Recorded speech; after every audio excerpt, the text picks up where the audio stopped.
चटनी नहीं दी।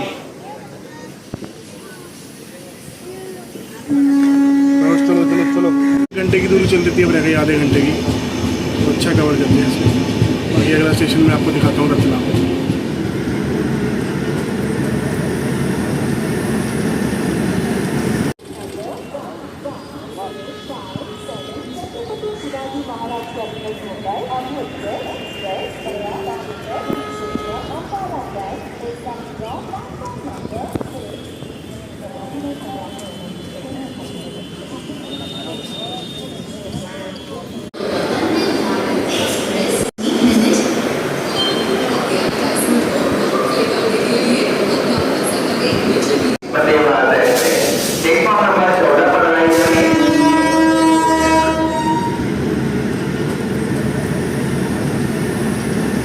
नंबर 3 और 4 पे खड़ा हूँ मैं, और गोवा संपर्क क्रांति ट्रेन होने वाली है हमारी 12450, 2100 से 2300 किलोमीटर पूरा चलेगी। राजस्थान, महाराष्ट्र, गुजरात होते हुए गोवा जाएंगे। और 8 या 9 जून नई दिल्ली से हमारी शुरुआत हुई है। 6:10 से रवाना हो जाएगी, 5:55 में लग जाएगी। ऑन टाइम चल रही है चंडीगढ़ से।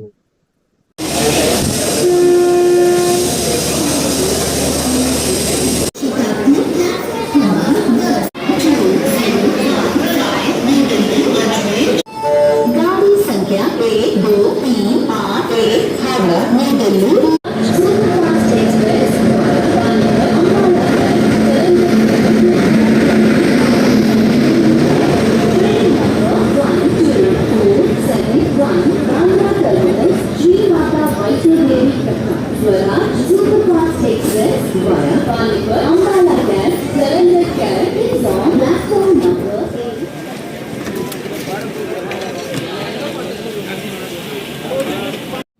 वैसे ट्रेन पंचुअल होती है, पर ये ट्रेन आधा घंटा लेट आई दिल्ली। और ये जर्नी होने वाली है स्लीपर क्लास में। S1 हमारा डब्बा था, जिसके हाल धीरे धीरे कैसे ख़राब और अच्छे होंगे वो आप देखते रहिए। विंडोज़ पे अच्छा कांच भी लगा हुआ था और लोहे का सपोर्ट भी था, जो सिक्योरिटी वाइज काफ़ी अच्छा था। और आप भी अगर गोवा बजट ट्रैवलिंग में जाना चाहते हैं तो स्लीपर की टिकट लगेगी 850। कंफर्म टिकट कराने के लिए 2 महीने पहले बुक कराएं। हज़रत निज़ामुद्दीन।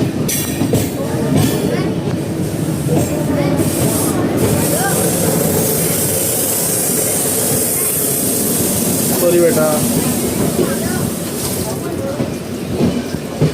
S1 में जर्नी हो रही है स्लीपर क्लास। टिकट है 850 रुपए की, नई दिल्ली से मडगांव तक की। पर थीम उतरने का पूरा मौका है। कोच LHP लगे हुए हैं, जो कि जाने जाते हैं अपनी सेफ्टी और स्पीड के लिए। 80-90 इसकी एवरेज स्पीड है, 130 मैक्सिमम स्पीड। स्किप कर रहे हैं। फिलहाल आ गए यहाँ पे हजरत निजामुद्दीन। निजामुद्दीन के बाद अगला स्टेशन सीधा कोटा है, 4-5 घंटे की दूरी पे। सीधा कोटा में मिलेंगे आप। टॉयलेट वगैरह की साफ सफाई तो इतनी नहीं रही, पता है। सीट्स वगैरह कंफर्टेबल है। ज़्यादातर मुंबई वाले और गुजरात वाले ज्यादा इस पे खाली बहुत रहती है ट्रेन, तो बहुत अच्छा ऑप्शन है अगर आप जल्दी जल्दी बुक कर रहे हो। वेटिंग भी कवर हो जाती है स्लीपर में।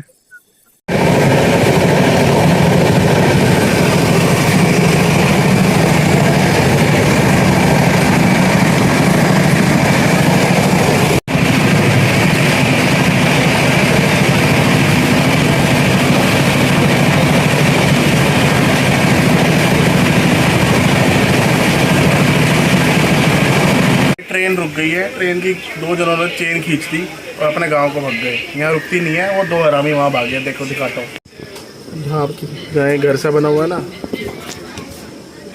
इनके चक्कर में सारी ट्रेन रुकी हुई है।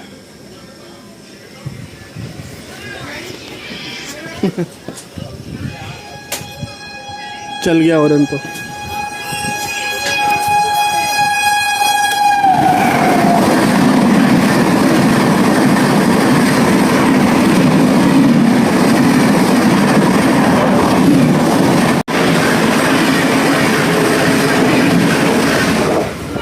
ट्रेन में कोई पुलिस वाला नहीं है, कोई टीटी नहीं आया अब तक। ये बहुत बड़ी गलती है। तो 2 जने चेन खींच के भाग गए, जिनकी वजह से हज़ारों बंदे लेट हो गए। पहले आधा घंटा लेट चली गई। चलिए भाई 15 मिनट और खड़ी करके, 15 मिनट और लेट करके अब चलिए भाई।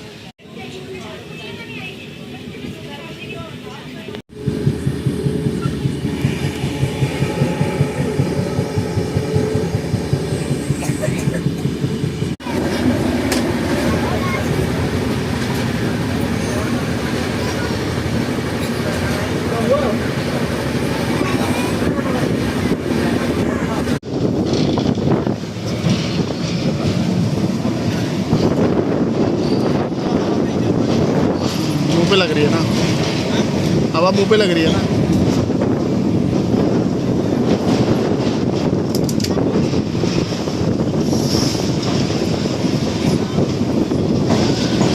कौन सी नदी है?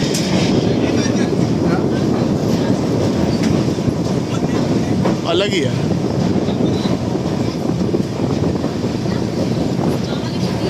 Finally reach Kota junction.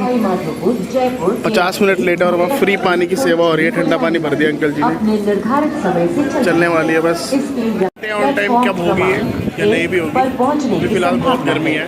और पानी वानी की सेवा कर रहे हैं पीछे, तो बहुत अच्छा है कोटा पे। चलते आगे। ये भाई यहाँ का जनरल का डब्बा देख लो आप, इसमें भी लोग सवारी कर रहे हैं। ट्रेन वैसे बहुत सही है। अभी मैंने रेल मदद से स्वीपर को बुलाया क्योंकि चाय गिर गई थी, तो उसका रिव्यू भी देंगे।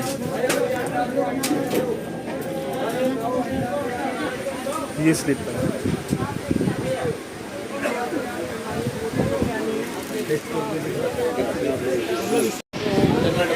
भाई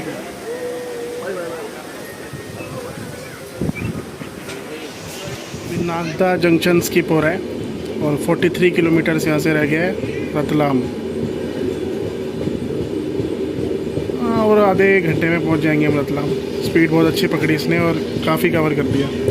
जो 1 घंटे की दूरी चल रही थी, 1 घंटे की दूरी चल रही थी, अब रह गई आधे घंटे की, तो अच्छा कवर कर दिया इसने। बाकी अगला स्टेशन में आपको दिखाता हूँ रतलाम। बाकी भाई ट्रेन में गर्मी बहुत है और साफ़ सफाई भी ऐसी है। कंप्लेंट के बावजूद भी स्वीपर आया नहीं साफ़ करने, तो रेल मदद का कोई फ़ायदा नहीं हुआ। कोई रेल से हमें मदद नहीं मिली भाई इसमें।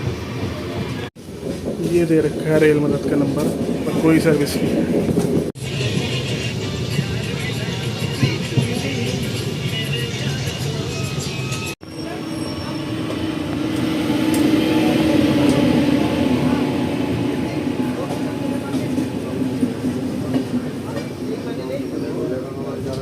पानी की मारा मारी हो रही है हर जगह। 5-5 रुपये महंगा मिल रहा है, पर ये मयूरजंग में भी पानी लगा हुआ है। देखो रतलाम स्टेशन है। कवर अच्छी कर ली है इसने ट्रेन। मैं कुछ खा नहीं रहा, गर्मी से लोग बेहाल हैं। ट्रेन तो कवर कर लेगी, हाँ गर्मी बहुत है। चलते रतलाम से आगे, अब जाएंगे वडोदरा।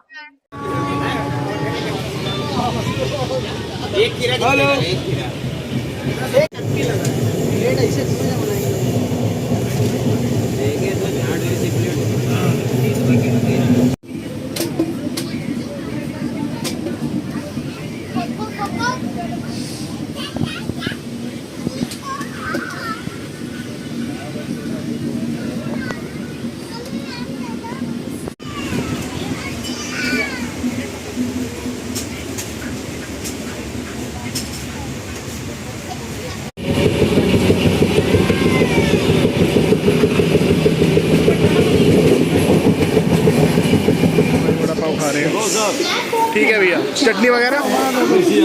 चटनी नहीं बड़ी कोई भी? 2480 बांद्रा टर्मिनस जोधपुर। भैया ने पैक कर दिया। Platform number 4। चटनी नहीं दी, पाव विदाउट चटनी। पानी भर दिया, इसके साथ ही खा लूंगा भाई। अब देखते चाय वाय पी लेते हैं। अब सुबह से नहीं पी, वडोदरा आ गए हैं ऑन टाइम। ये हमारा S1 है।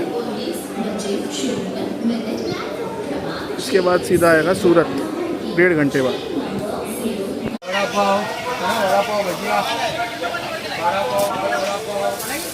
सूखा सूखा है यार, ऐसे खा लेंगे मिर्च के साथ।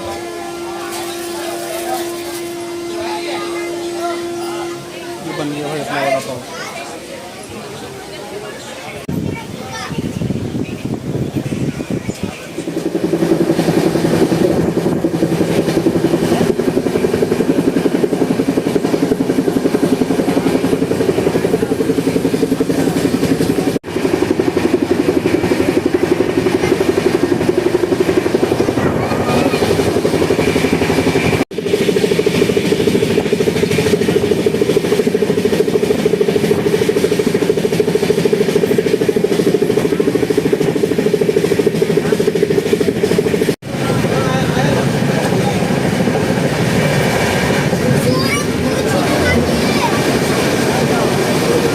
तो स्पीड वगैरह तो कवर हो रही थी, पर गर्मी में भाई बहुत दिक्कत हो रही थी। गर्मी अलग से लग रही थी और वो बच्चे बच्चे भरे हुए थे ट्रेन में, शोर मचाए जा रहे थे। फिर भी एडजस्ट करते करते चले गए हम।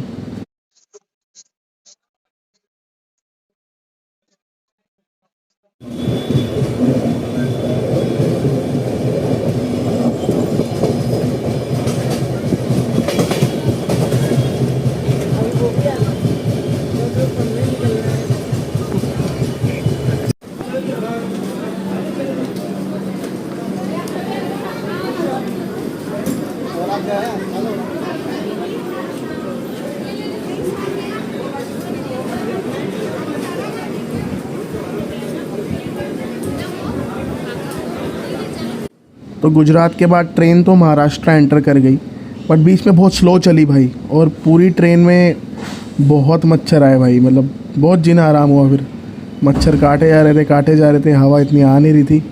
मुंबई से जब निकले तब थोड़ा अच्छा लगा।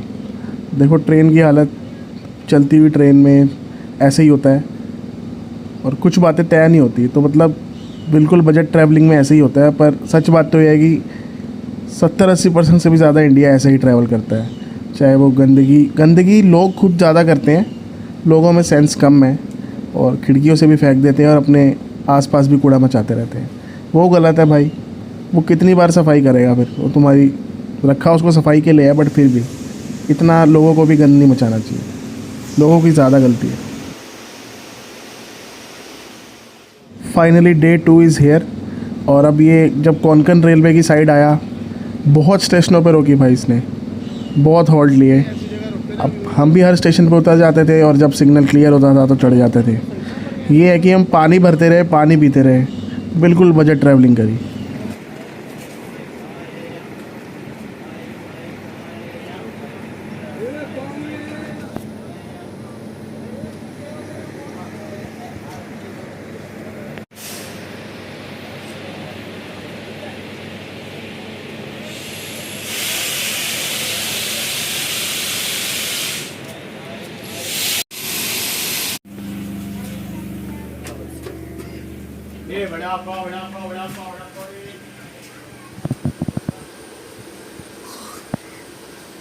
मैं वैसे ये कहूँगा, चैलेंज नहीं लेना तो कोई ज़रूरत नहीं है स्लीपर में ट्रैवल करने की। अगर आप पैसा खर्च करना चाहते हैं तो थर्ड एसी या सेकंड एसी ही ले, लंबे टूर पे यही रहता है।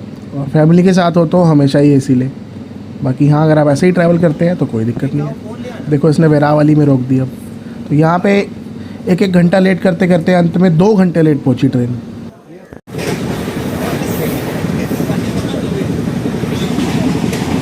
और भाई साइड लोअर का तो सीन ये रहता है कि धर्मशाला वाली सीट होती है, वो कोई भी बैठता रहता है उस पर चलो, लंबा सफ़र होता है तो आसपास की सवारियों को भाई मना भी नहीं करते। तो भाई ये पेडडो लिखा है यहाँ पे, या पेरनेम जो भी कहते हैं, इसके बाद थिविम आएगा अपना। भाई लगभग 30 घंटे के सफ़र के बाद थिविम पहुँच रहे हैं। ये देखो पेरनेम।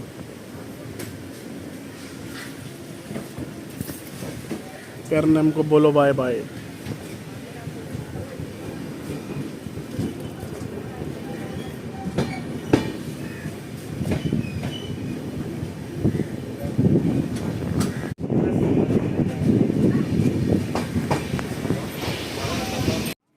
तो फाइनली 2 घंटे डिले हुई ट्रेन और हम थिविम पहुंच गए लगभग 11 बजे। और बाकी तो सही रहा, बस ट्रेन की क्लीनिंग और गर्मी से बहुत परेशान हुए हम। और ख़ासकर जो इसने हॉल्ट लिए हर जगह, पता नहीं किस वजह से लिए। ये सारी लाइनें तो क्लियर थी, शुरू में तो दो बंदों ने चेन खींची तो खींची, पर उसके बाद जो ये 2 घंटा लेट हुआ वो काफ़ी गलत था। फ़िलहाल हम पहुंच गए थिविम। थिविम नॉर्थ गोवा के पास पड़ता है, 20 किलोमीटर दूर बागा है। आगे का सफ़र देखना है तो व्लॉग देखते रहना। उसमें मैं कैसे थिविम से बस पकड़ के मापसा और मापसा से बागा पहुंचा और कैसी रही मेरी आगे की जर्नी सीरीज़ में आता रहेगा। गोवा में आना बढ़िया लगता है और इस बार ट्रेन से आया तो बहुत ही अच्छा एक्सपीरियंस मिला। 3-4 लखनऊ वाले दोस्त भी बने जो मुझे आगे बागा बीच पे भी मिले, तो वो भी आप देखते रहना। ओवरऑल ट्रेन को मैं स्पीड के मामले में तो अच्छे मार्क्स दूंगा, पर स्लीपर क्लास पे जो रेल मदद की तरफ से कोई नहीं आया वो बहुत गलत था। सो एसी में ज़्यादा सर्विस देते हैं। और सबसे गंदी बात ये थी, ठंडा पानी ही नहीं ला रहे थे वो।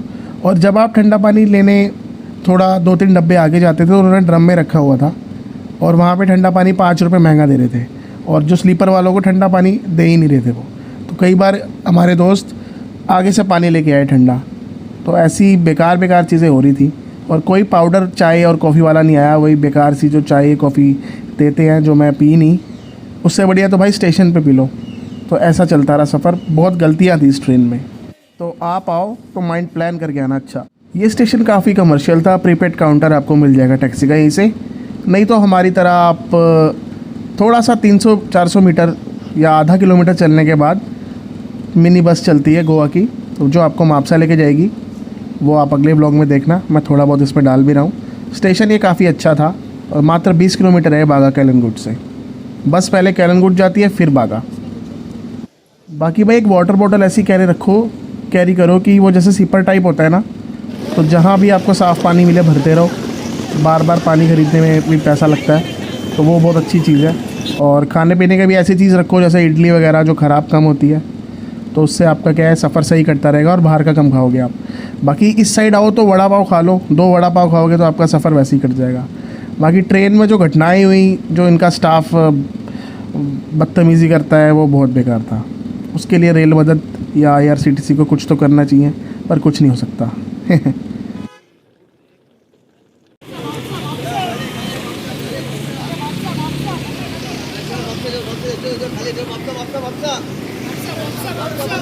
कितने रुपए भाई? कितने? अरे वापसा है बैठने की जगह है? हाँ, बैठने की जगह जल्दी आओ। और आदमी है?